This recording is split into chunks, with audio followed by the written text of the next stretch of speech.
Good evening, I'm back. I'm your host of the Jack Remington NFL channel. Last week, started 0-2 in the contest. We were only entering week 5 with only 7 wins. Not good. The first 2 games we lost, we had the Jets, a loss to Minnesota, and the Bills played the Texans, and they had the game, never mind. We're 0-2, and I got the Colts +3. And I remember saying on the other video, I would love to have gotten Colts 3.5. Well, guess what? We didn't get it, so I stuck with the 3. And they were down by 2 touchdowns late in the fourth quarter, and he's tied it up. But with 17 seconds left, Jacksonville finally got their first win. And Jacksonville was the only team we got 2 wins with, even though they lost the games. We covered twice with them. There were only 2 covers. So we got to push. We got half a point. So, hey, we're at week 5, and we got 7.5 points. Yay, 7.5 points, right? But we won with the Dolphins. Probably they tried to lose the game to the Patriots, and we won with the Broncos. And I had the Broncos. I mean, I'd have backed the truck up. I'd have broke my rule of only with the 1 spot. I mean, I was going to put a couple grand on that game. Probably been in Vegas, and they were down 10-0. They were down early in the first quarter, and I wasn't worried. One of them was a blown play. Sean Payton's got his team turned around just a little bit, but if we get around to it, we got time. We'll talk about the Broncos. Going over this week's card. These are live picks on the pregame.com site. You use their lines. And I got the Jaguars, Eagles, Panthers, Giants, and the Jets. So we'll talk about that. Okay, the Jaguars they're in London again. They're the team that gets picked a couple times, 2 times a year to go over to London and play, and they do okay. And Jacksonville, they impressed me a little bit. Trevor Lawrence didn't overthrow the receivers about 15 yards like he did the week before. Like I said in the video or last week, Jacksonville's make or break. I mean, if they go on 5, then they probably fire Peterson, the head coach. But don't worry, the New York Jets made sure they got the first firing of the year with Robert Saleh of the Jets. And if I get around to that, I'll get around to it. But Jacksonville, they fought back. They had a little lapse there in the fourth quarter, but they were ahead, and maybe they were coasting. But all the team, they're young men. I mean, they're going to take a playoff. And the culture, okay, and all the teams were pretty much equal. This parity is driving me nuts. Kamala Harris should be a NFL fan because everybody's equal. So she thinks. I might have to scratch that out. I got a lot of enemies on pregame.com because I see things for what they really are. They can't, they won't. Some of them.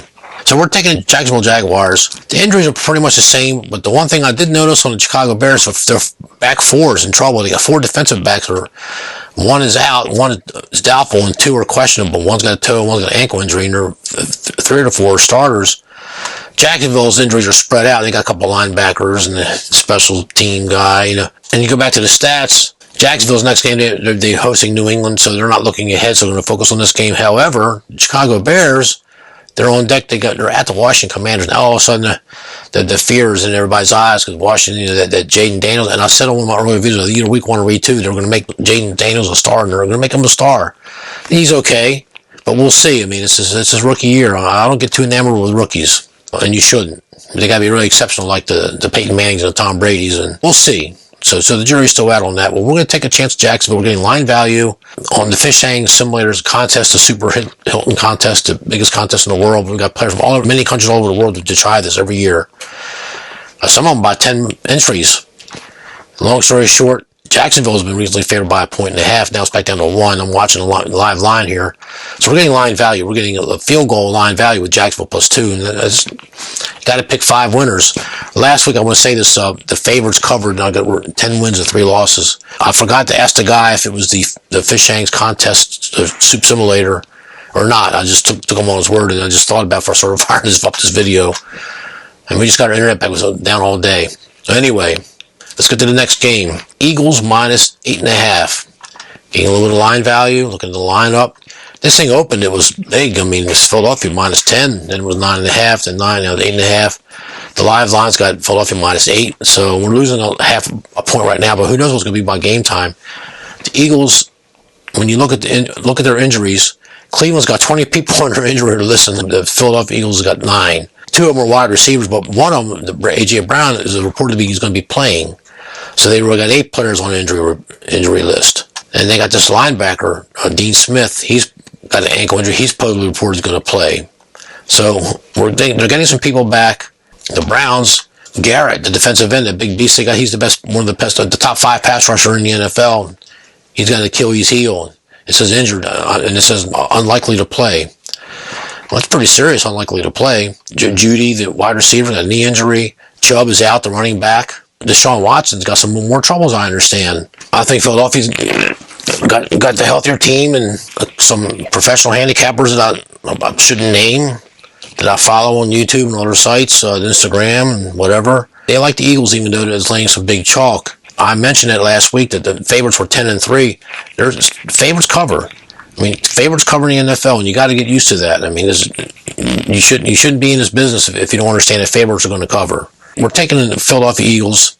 They lost last week. When you look at that game between Philadelphia Eagles and Tampa Bay, okay, they were down 24-0 in the midway through the second quarter, and it looked terrible.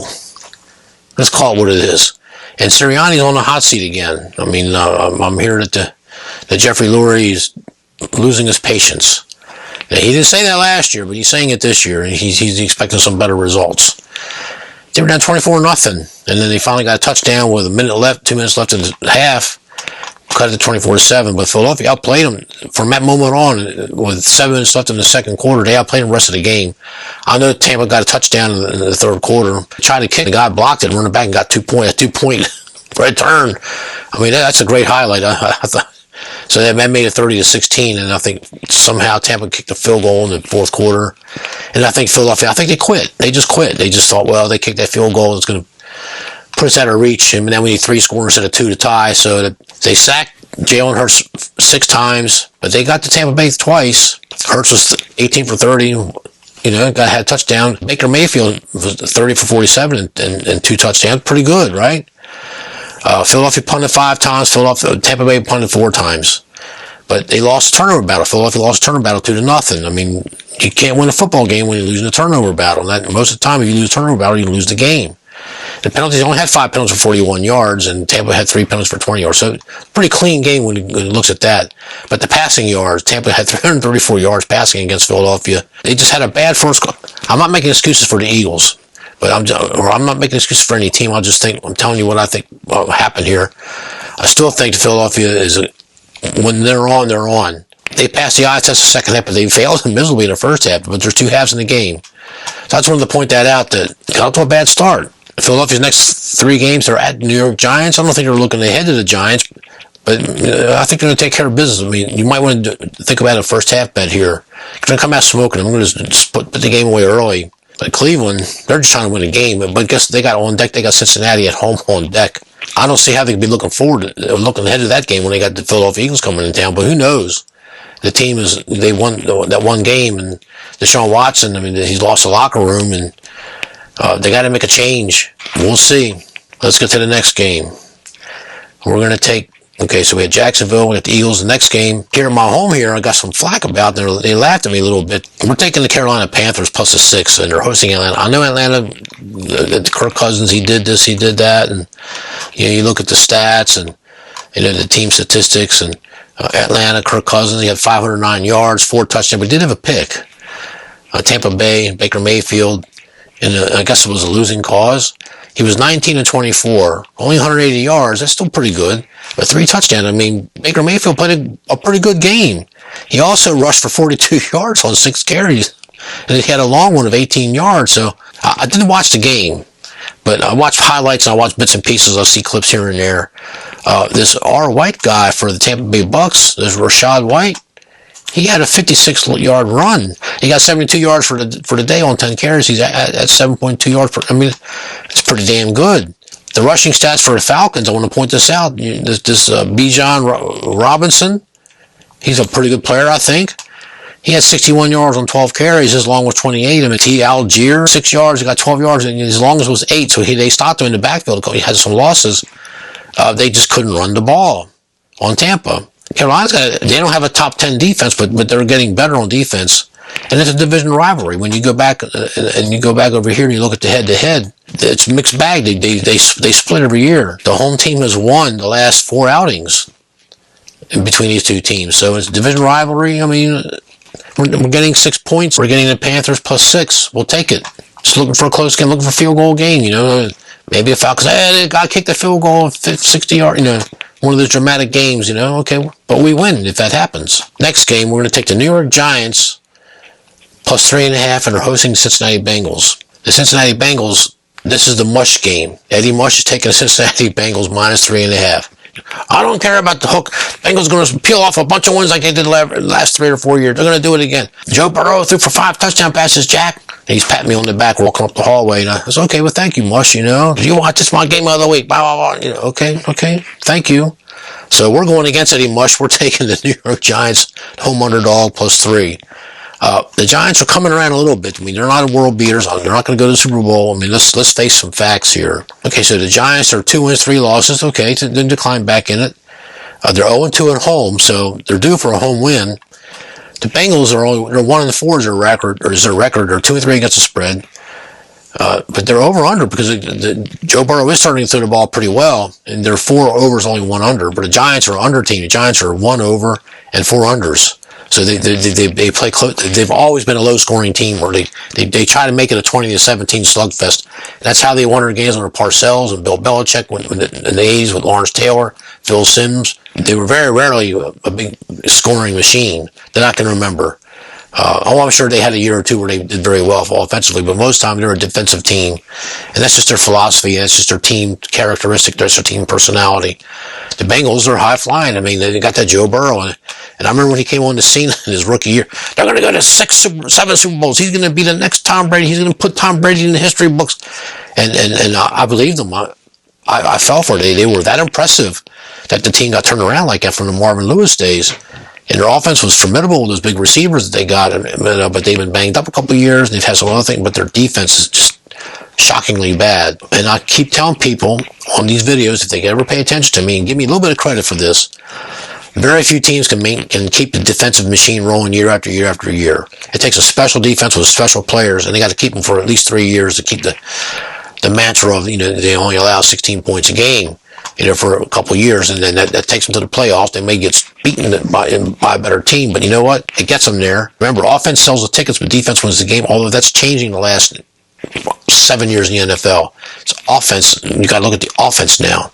Offense wins the game as well as loses the game, and they realize the genius of Don Coryell. I've talked about it in other videos. If I outscore you, I'll win. So they're saying, fudge the defenses. We're going to save money on our defense. We're going to just plug in players until they get hurt, plug in players until they start demanding more money. But we keep the offense. We're going to put our money and our energy into offenses. And almost all the teams are falling for it. And that's good. That's good for the fan base. I mean, they want to see the ball in the air. They don't want to see punts and 4th and 1 making it. You know, they want to see score. Field goals. Nah, they want touchdowns. They love that arena football where it's 70-50. You know, I mean, you can't help us. You're walking backwards of these. Anyway, enough of that. But Eddie Mush, he said, I'm not gaming away because I'm taking the Cincinnati Bengals minus 3.5. I'm not afraid of the hook, and they won't need it. They're going to beat those Giants. Because I hate the Giants. He wants to be a handicapper like us, but he lets his emotion get in the way. He's mad at the Giants because they beat our New England Patriots. So, you know, but you know, he didn't lose $30,000 like I did. He lost $300. But he's still bitter about that. I started riding the Giants. I rode them into the next season until they started losing at the end. They did a tailspin like the Eagles did last year and got bumped the first round of the playoffs. We're going to take the New York Giants. Looking at the injury report, the Giants got a couple more players in Cincinnati. But in Cincinnati, they got Joe Burrow. He's got the injured wrist, but he threw 5 touchdown passes last week, so I'm not really concerned about that. Looking on the Giants side, I don't see any outstanding thing that's going to... Okay, they got the running back, Singletary's got a groin, but they got other players that take that place. They only play every 4 years, so they've won the last 3 out of 4, but that's really meaningless. But they beat Cincinnati 19-17 at Cincinnati. They beat them 21-20 at New York. So it was a close game. You know, but you know, looking forward, going back to the original thing, Cincinnati... they're at Cleveland, so maybe they are going to concentrate on this game because they think, well, I got Cleveland on deck, and Cleveland's nothing now. But who knows? You know, I think it's a dangerous way to think. And Taylor, the head coach of the Bengals, he's not going to let them look ahead. But the New York Giants, they're hosting the Philadelphia Eagles next week, so there's a possibility they could be looking ahead and slough off against Cincinnati, especially in the second half if they got a lead. So I'm worried about that. But I'm going to take the Giants here, and I got 3 home dogs this week, and home dogs in the last 8 years have not hit 50%, and I'm going to start doing some posts on pregame.com, and I'm going to go through week by week and year by year when I get around to it. But it's coming up soon.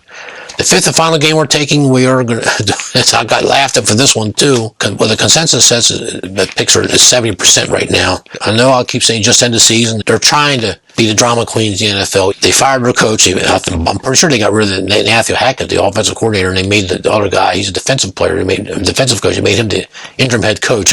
I'm sure he's okay. Don't know anything about him. But the Jets, okay, they're 1-1 at home. They're 1-2 away. They're 2-3. They're 2-3 against the spread. Here's Buffalo. They're 3-2 record. They're 2-3 against the spread. They're 1-2. They got the same record pretty much as the Jets, except that they're 2-0 at home. But they're 1-2 away, and they're banged up to hell. I'm looking at the injury report between Buffalo. Buffalo's got 16 players on their list, and the Jets have 8. And Rodgers on his ankle, but he's gonna play. I don't see anything really out of whack. They do got 2 offensive linemen here. One's got, it says rest, and almost says knee. Defensive tackle, this injured hamstring, Fotu, he's probably not going to play. But when you look on the Buffalo Bills side, you got this Curtis Samuel. I mean, he was their top receivers. He's got a toe injury, so how good is he going to be? The defensive tackle Johnson, Austin Johnson, he's questionable. He's got an oblique, and if you're a lineman, you're rushing the passer. Come on, that's going to slow you down. Josh Allen, injured his hand. He's playing hurt. Let's take a look at this. This Quentin Morris, just the tight end. He injured the shoulder. This Shakir, this wide receiver, has got ankle injury. James Cook, he's questionable. It says here questionable. He's got a toe injury. I mean, Buffalo's banged up. And I think the Jets are healthier. They got Aaron Rodgers. Some people are blaming Aaron Rodgers for Saleh getting fired, but I don't really get into that. That Robert Saleh didn't understand the Aaron Rodgers dynamic. The rumor in the NFL, and many people believe this, that they feel that Aaron Rodgers got McCarthy fired in Green Bay. I don't get into that, per se. I mean, I look at it, I'll hear it, I may or may not remember it, see if it's really effective. I like Aaron Rodgers. Is he a prima donna? Your Hollywood people, your football players, your basketball, LeBron James, your boxers, not Mike Tyson. Believe it or not, Mike Tyson to me does not have an ego. He's just who he is. He's a very unique. George Foreman doesn't have an ego. But a lot of the boxers, they have egos. And that's okay. I mean, the MMA, not so much. I mean, they're pretty much real men, and they don't get involved in this bullshit. But Robert Saleh, I was very disappointed. And there was also the bit, and I want to bring this up, that he was putting the Muslims for Palestine, and they say that Woody Johnson heard that, and Woody Johnson was not happy. And I'm bringing this up because I want to talk about this for a second. The journalism today is SHIT. It is yellow, crappy, clickbait journalism, and it's infected sports. In my time, there was no such thing as this stuff going around, but, Bill Belichick's got that 24-year-old girl, or Tom Brady said this, or Peyton Manning said that, or this one doesn't like this one. There wasn't none of that in my time, and I wish those days would come back. However, I got to say, that didn't help Robert Saleh. Now they're saying, well, hey, maybe the Jets could get even with New England. They could hire Bill Belichick back. I'm going to tell you why that's never going to happen. Because he already quit on Woody Johnson once, many years ago, when Woody Johnson got involved with the Jets. I'm pretty sure when Woody Johnson helped invest in the Jets, he was not the primary owner. He was an investor. And that's when Bill Belichick had to call everybody he knew, called in favors. I'm having a 5-minute press conference. I'm not working for the New York Jets. So he was not going to work for the New York Jets. Since he was out of football for a while, New England Patriots lost to the Green Bay Packers in the Super Bowl, whatever year that was. Bill Parcells and look this up. Don't take my word for any of this. Bill Parcells, the head coach of the New England Patriots. I'm going by memory here. I promise you, I've not looked this up. I want to say it was Green Bay 35. The New England Patriots 21. They were down big, and New England made an 18-yard run on fourth or whatever, and scored it and got the game close. And Bill Parcells was talking in the press conference when we had a chance when that guy made that run, the 18-yard to get close to the Packers. We had a chance, and the way he said it, he was correct. But he wanted to get these 2 tight ends, and Robert Kraft and whoever the general manager was, I can't recall right now, said no. You're going to take this defensive players. I mean, he goes, no, my defense is sound. I need that one last piece of the puzzle for my offense. I'm in the kitchen. I'm the chef stirring the pot. Those are words that I'm paraphrasing, but that was the analogy Bill Parcells used. And I don't care if anybody says Bill Parcells is a top coach.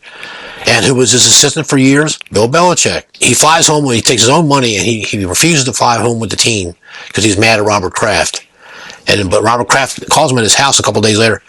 Well, I asked a couple of guys, they don't want to coach this team. Can you give me a name? And he told his wife, he wouldn't even pick up the phone. He told his wife, who had wall phones in those days, he told her, you tell him that if he doesn't hire Bill Belichick, I hope he loses every game. Something to that effect. and he hired him. But Bill Belichick was smart. He saw how he treated Bill Parcells, and he said, I will have no interference. Okay, you got some prima donnas, and you got your general managers got related to the one kid, the defensive back, and they catch him more, the big linebacker with a big ego. And he showed up late at my meetings. I'm going to kick his ass out. Okay, I promise you have no interference.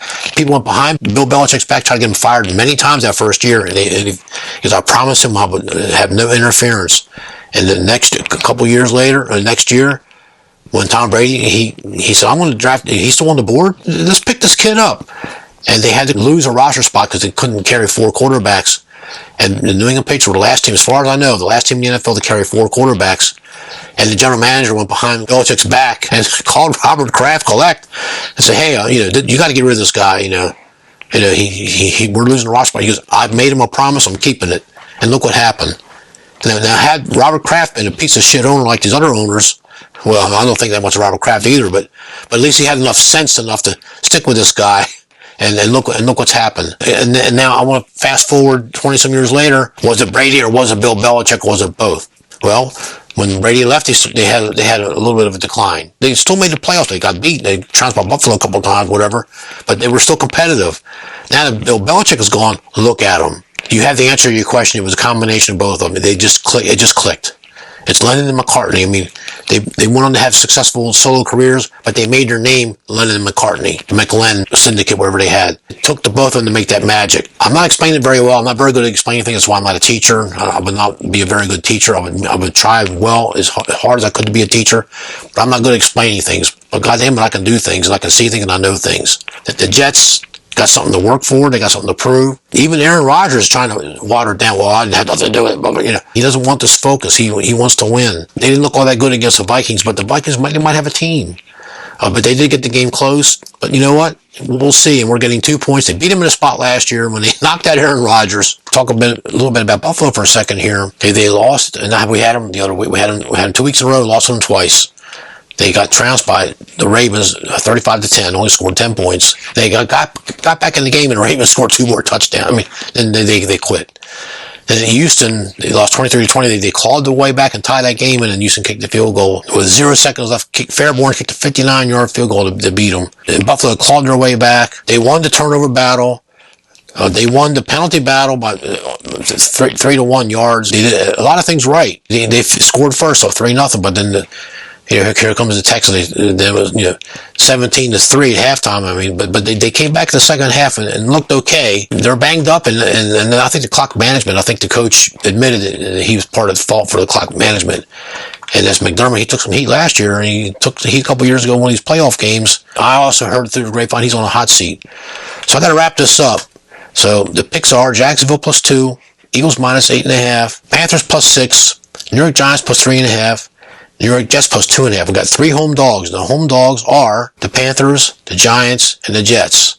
Now, I know home dogs they don't win anymore like they used to in our day. I'm going to go for it. I got 1 favorite and 4 dogs on here. So we'll see. Jacksonville, the way I'm looking at it here, they're actually considered a road team, and Chicago is considered a home team. But they get to play in London all the time. I should say all the time. They get to play more than any other team overseas. So they're kind of like the Thanksgiving game teams. They get Detroit Lions and the Dallas Cowboys are in it, every year. And now Jacksonville is going to be one of the overseas teams, and that's fine. That's fine. But they did impress me a little bit last week, and I didn't see Trevor Lawrence play that bad. Chicago, I just don't like the coach. I think the coach is a clown. But they got a good defense, and they're defensive minded. But Jacksonville, I think they got the better offense. If Trevor Lawrence is on, I think that's enough of an edge, and we're getting 2 points. Hope for a close game. So that's it, folks. I don't mean to do this to him. I'm not trying to embarrass anybody. I looked on the Fishang's site. He has an accurate spreadsheet that he keeps track of for the players every week that's in our contest. There's one poor old guy, he went 0-5. Another guy, he had a bunch of wins, 10.5 wins, and he got 0 this week. He got them all 5 wrong.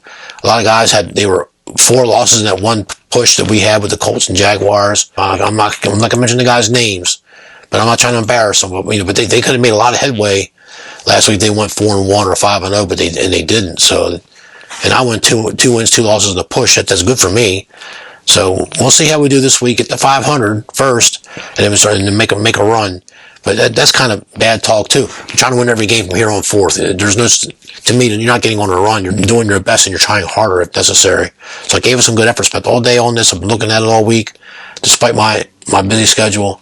The video is very long. I'm going to cut some stuff out. So I want to thank you, players. And the Mush game is the Bengals. Eddie Mush is taking Cincinnati minus 3.5. So we're going against them. We're taking the Giants plus the 3.5. Eddie Mush, he's 1 win and 7 losses so far this year for his games of the week. I hope you guys stick with me. I only had 38 views last week, and I had the Mush video up there. Don't get mad at me for that. I mean, I'm trying to provide information. I'm trying to provide a little bit of entertainment at the same time. Always great day to be American. Long live the NFL, the greatest team sport, the greatest sport of all time. And I'll see you in the next video. Thank you.